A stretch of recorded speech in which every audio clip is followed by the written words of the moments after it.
by now you are getting tired of studying bond valuation and interest rates. I know that it is a bit confusing.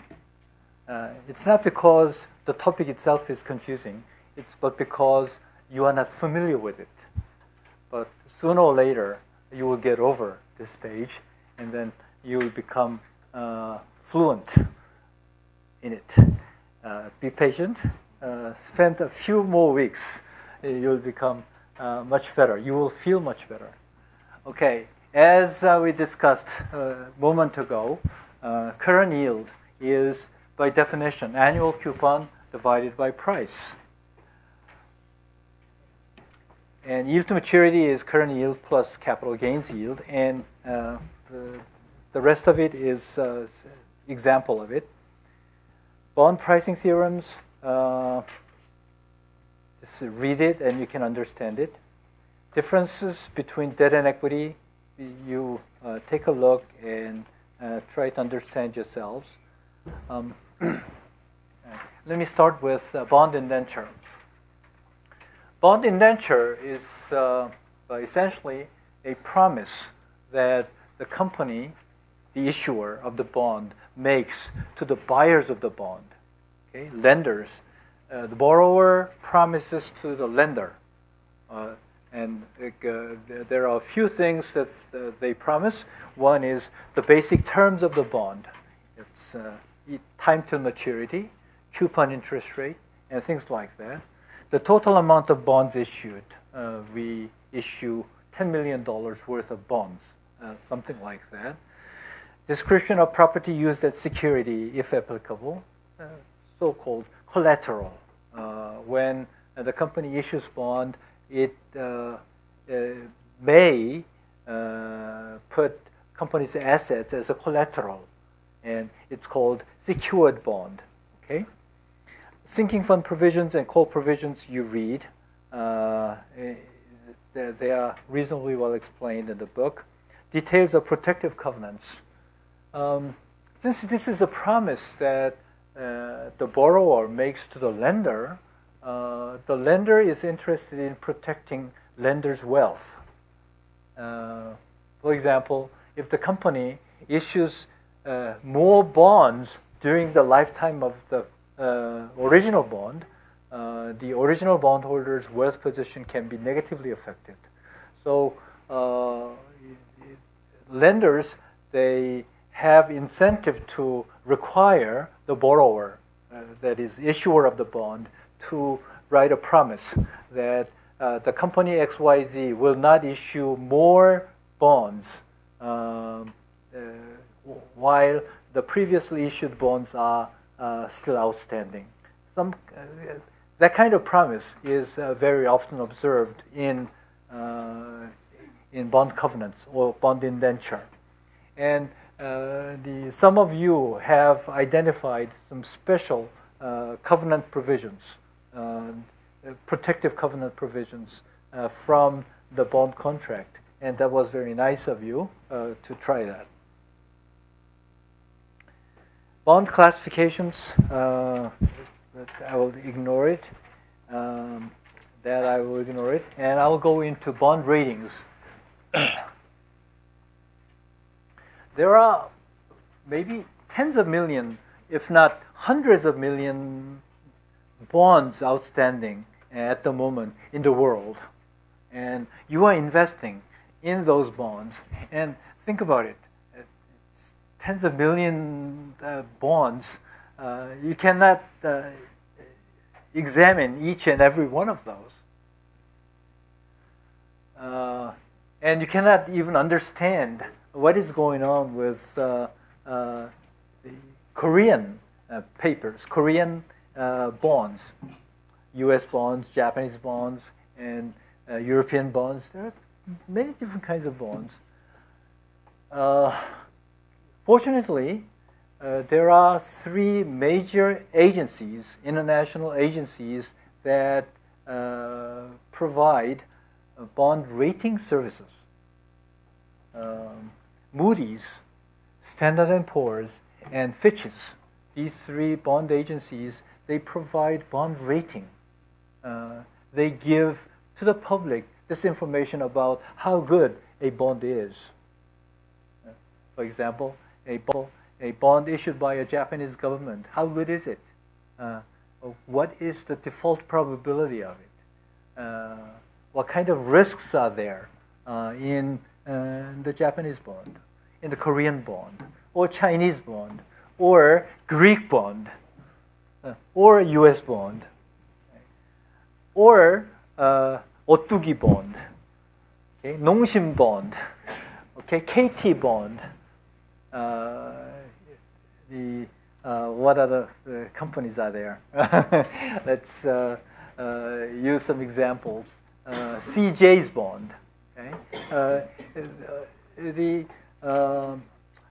These rating agencies, they provide the rating services. Like professors give grades to students, these rating agencies, they produce and give ratings, grades to the issuers. And issuers are not only corporations, but governments as well, so-called country ratings. Korea used to have very low country rating immediately after the crisis in 1997. But at the moment, Korea's rating is almost the same as, and some are better than, Japanese rating. It's what a change over 15, 16 years. Okay, there are essentially two types, two levels of bond grades. One is good bonds, and the other is bad bonds. Okay? Good bonds are called investment grade, investment quality grade. And bad bonds are speculative grade, speculative quality, investment quality and speculative quality. Okay? There are two, good and bad. Okay? Among good ones, there are high-grade bonds and medium-grade bonds. High-grade bonds are the ones that get Moody's ratings of AAA, capital A and small letter AA, or S&P's capital AAA bond. These bonds have the capacity to pay is excellent. The bonds where the capacity to pay is extremely strong. There is virtually zero rate of default. Possibility of default is very nil, almost inexistent. These are virtually risk-free debt. But there is risk, but that risk is very small. AA bond, capacity to pay is very strong. Not as good as AAA, but AA bonds are still good quality. Default probability is very low. Medium grade bonds are the ones that get single A. Okay? Moody's single A or S&P single A. Capacity to pay is strong, but more susceptible to changes in circumstances. There may be risk of default here and there. Below that is Moody's BAA, BAA, or S&P's BBB.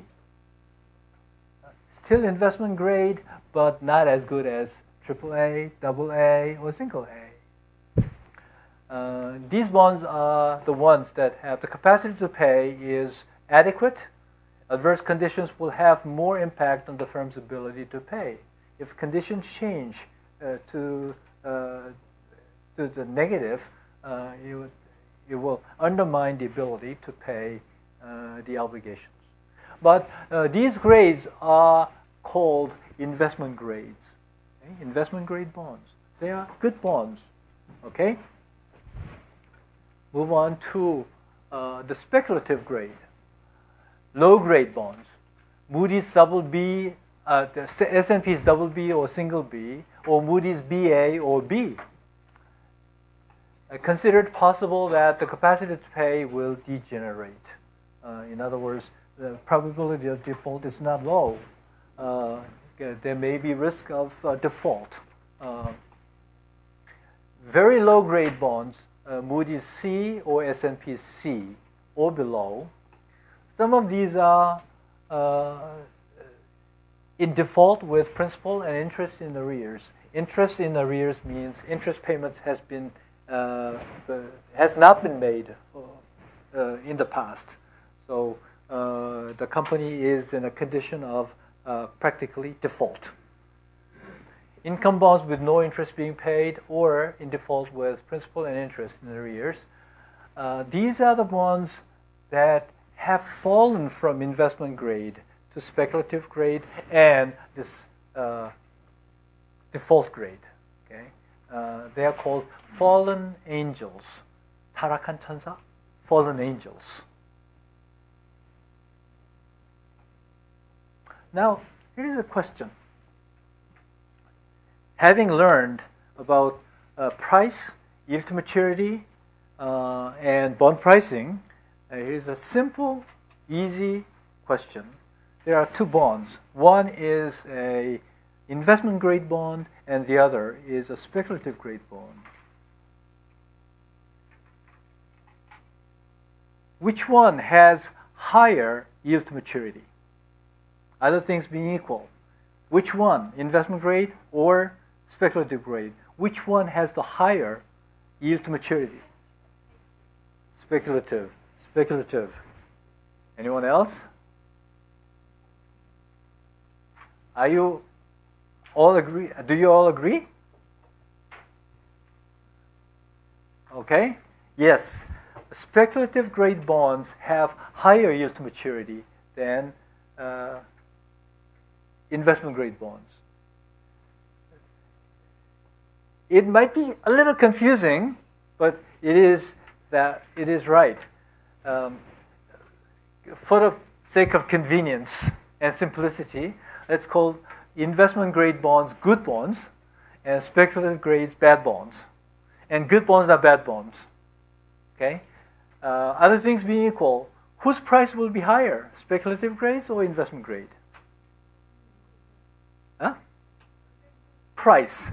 Yeah, investment grade bonds will have higher price than speculative bonds. And price and yield to maturity, they are moving in opposite directions. Therefore, speculative grade bonds will have higher yield to maturity. And in your segment 3 of the project, you saw that the investment ratings, bond ratings, and yield to maturity. What did you see? Yield to maturity was getting larger as you go lower in bond ratings. And corporate bond ratings are lower in general than government bond ratings, right? Government default rate is near zero, well, practically zero. Therefore, corporate bond yield will be higher than government bond yield. And the difference between the two is the default premium. Default premium is the yield to maturity of the corporate bond minus yield to maturity of the government bond. Okay? That's why I asked you to compute yield, compute the default premium. Okay, any other questions or comments about this? Let's move on. Government bonds. I'm going to skip. And here is one last question from this lecture note. This is just food for your thought. Okay? This is an interesting question that you might want to think. Okay?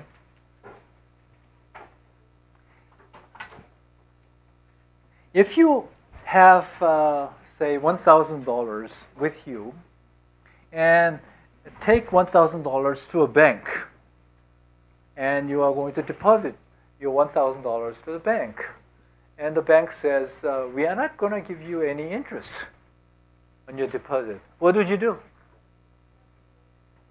Huh?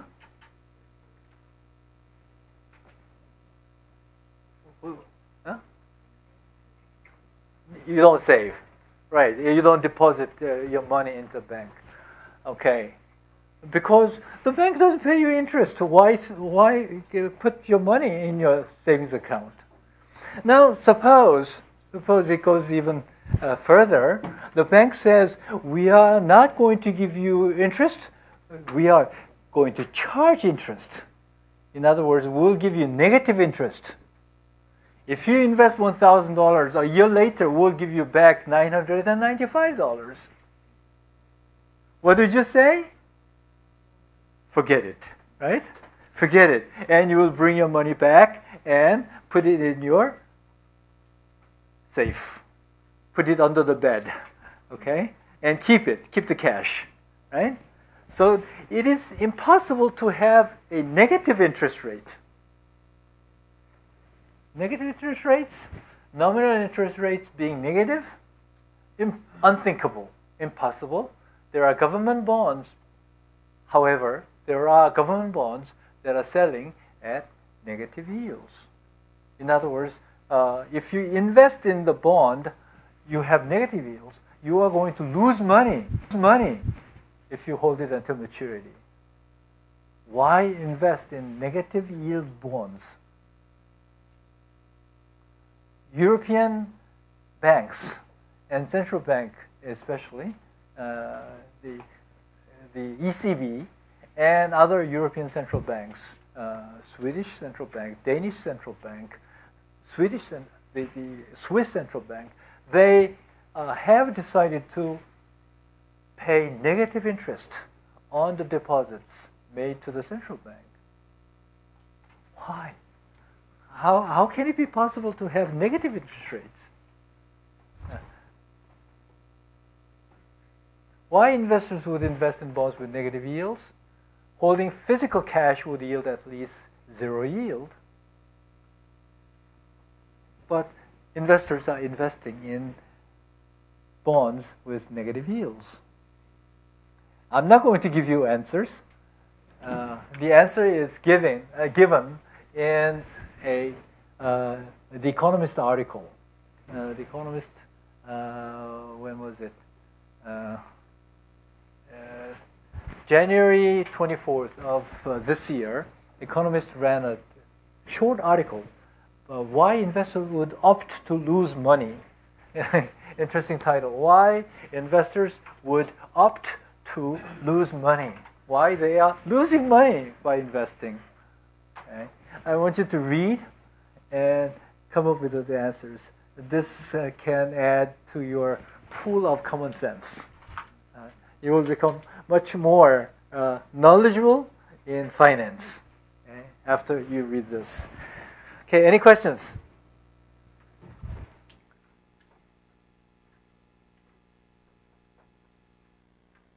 Okay, we'll move to another one.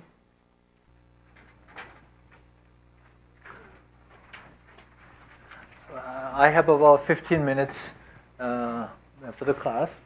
We'll talk about 7.6 and 7.7, inflation and interest rates, and determinants of bond yields. If I run out of the time, I'm not going to push it to Monday. I'm going to make it as homework for you to read. Read 7.6 and 7.7 section. These two sections, they are so critical, so important. So read them. Oh, incidentally, the yield to maturity difference between speculative bond and investment grade bond, that will appear on your second midterm. I'm giving you one problem, okay?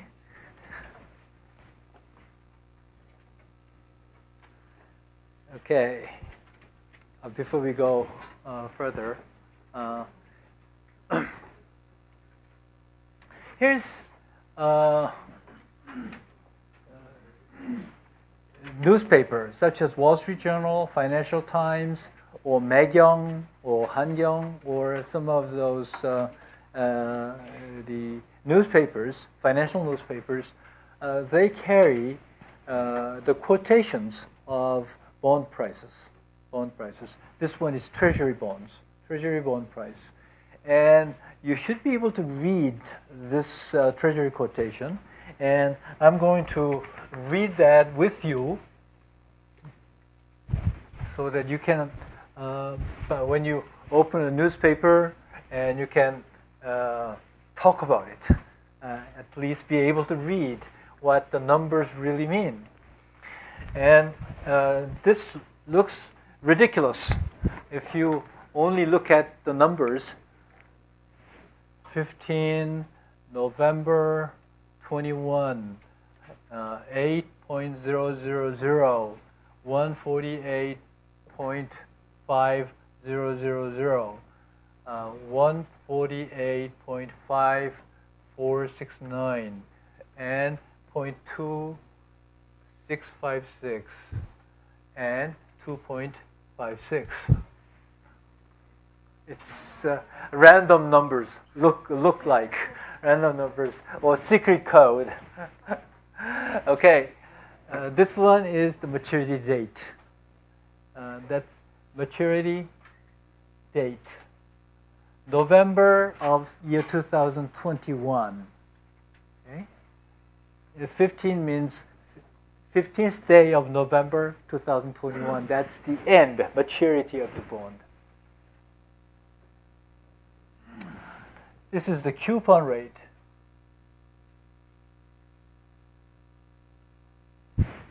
%8 coupon. At the moment, interest rates are very low, and how much will this bond sell at premium or discount?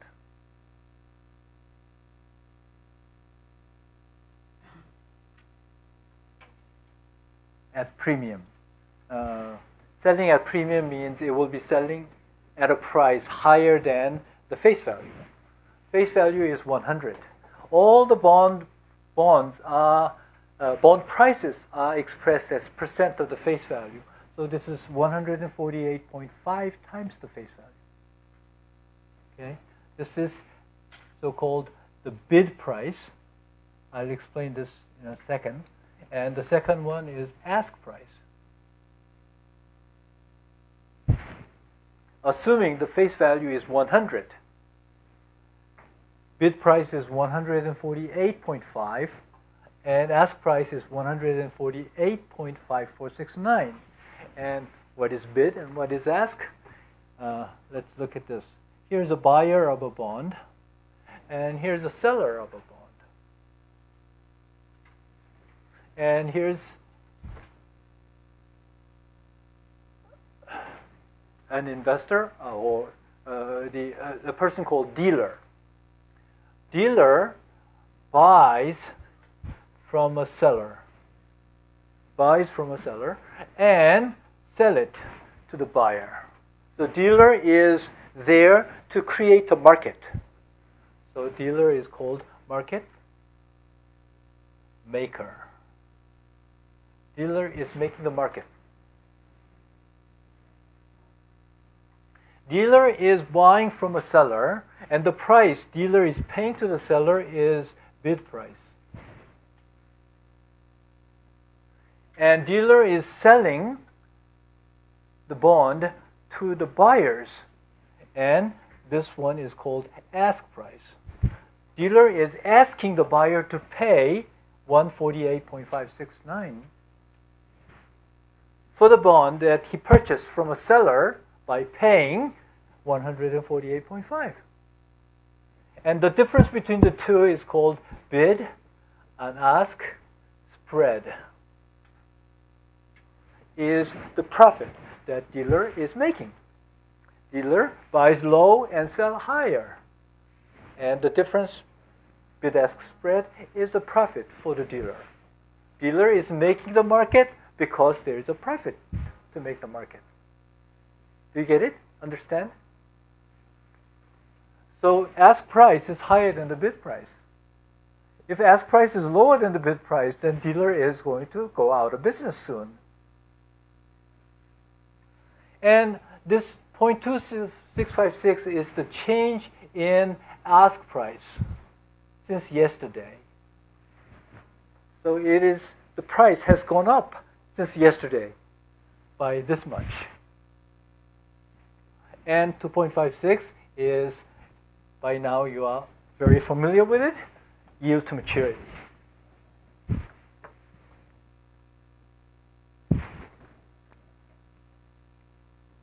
So you can actually look up the Financial Times, the treasury quotations, and you can find the yield to maturity for different maturities.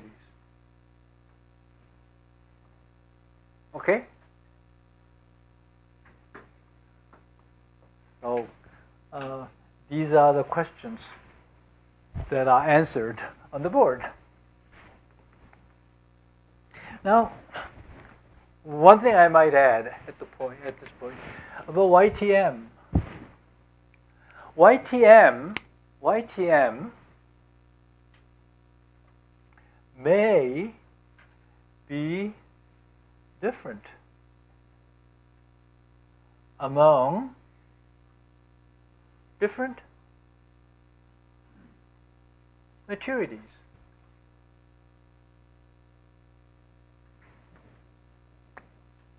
YTM's yield to maturity can be different for different maturities. Maturity, YTM is not constant for all different maturities. YTM may be dependent upon time to maturity. The longer, typically, if the time till maturity is longer, yield to maturity is higher. Typically. It's not always true, but most of the time, yield to maturity is higher for longer term securities. That we'll talk about soon. Clean and dirty prices, you read. Inflation and interest rates. This is what we are going to do.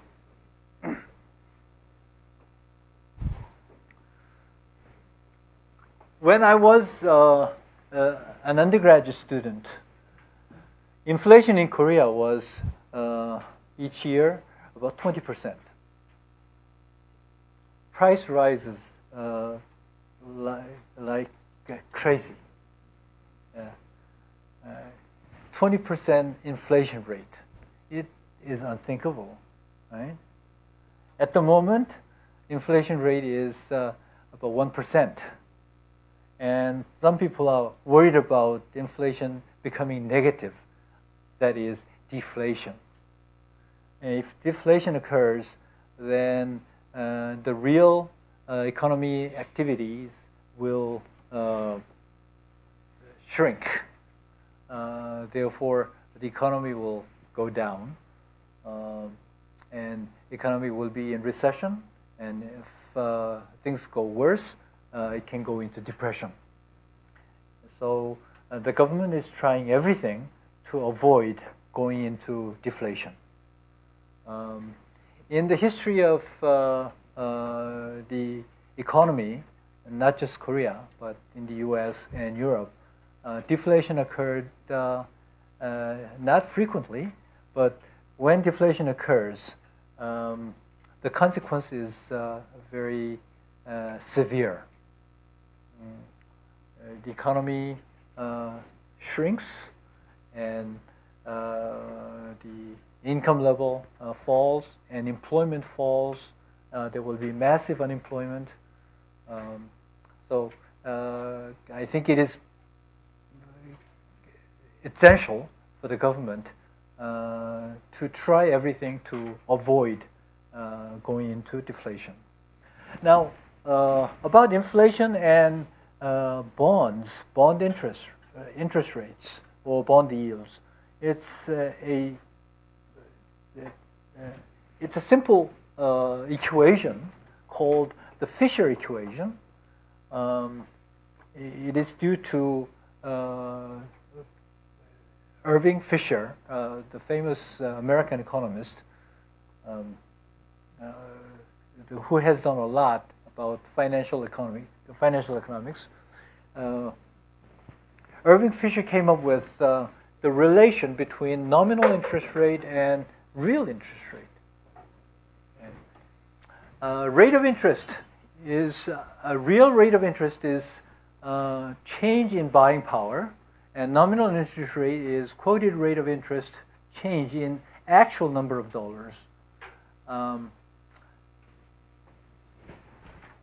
Irving Fisher came up with the following equation.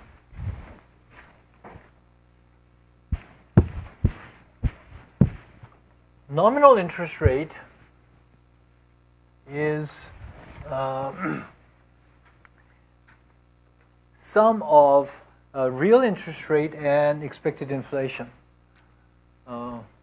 More precisely, 1 plus big R. Big R is nominal interest rate.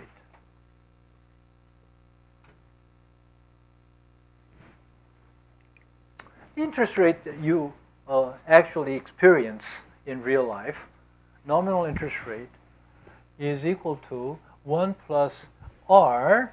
Here, small r is a real interest rate.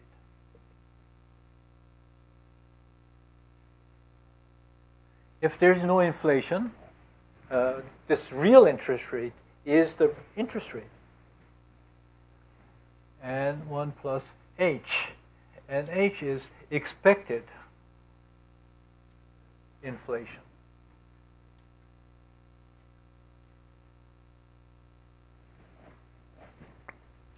And now suppose real interest rate is at the moment 2%. Let us suppose real interest rate is 2%. And expected inflation rate is 3%. What would be the nominal interest rate? What is the nominal interest rate? I want you to compute this. 1.02 times 1.03 minus 1. And that will give nominal interest rate. Will someone compute this for me?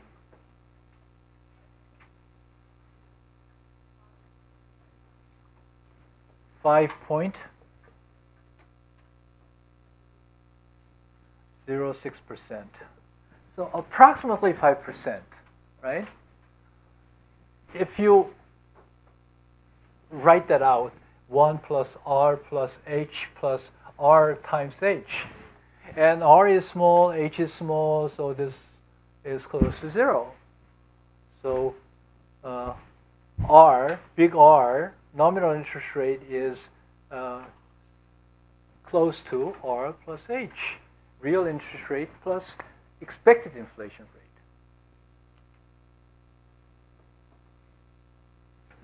Now, suppose here's an example. Nominal interest rate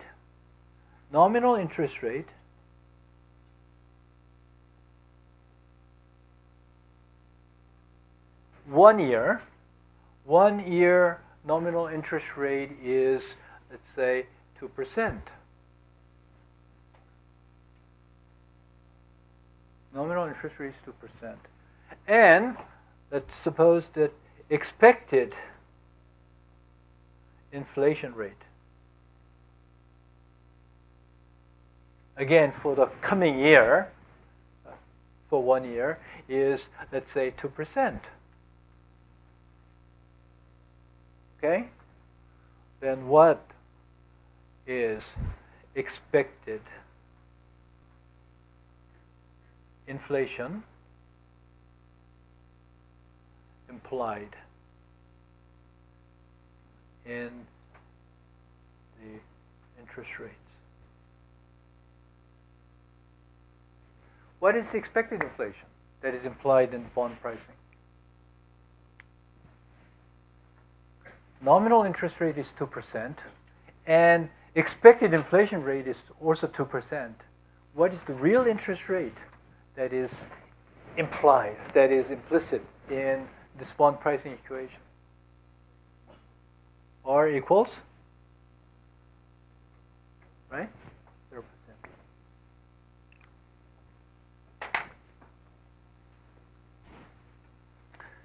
Any questions about Fisher effect?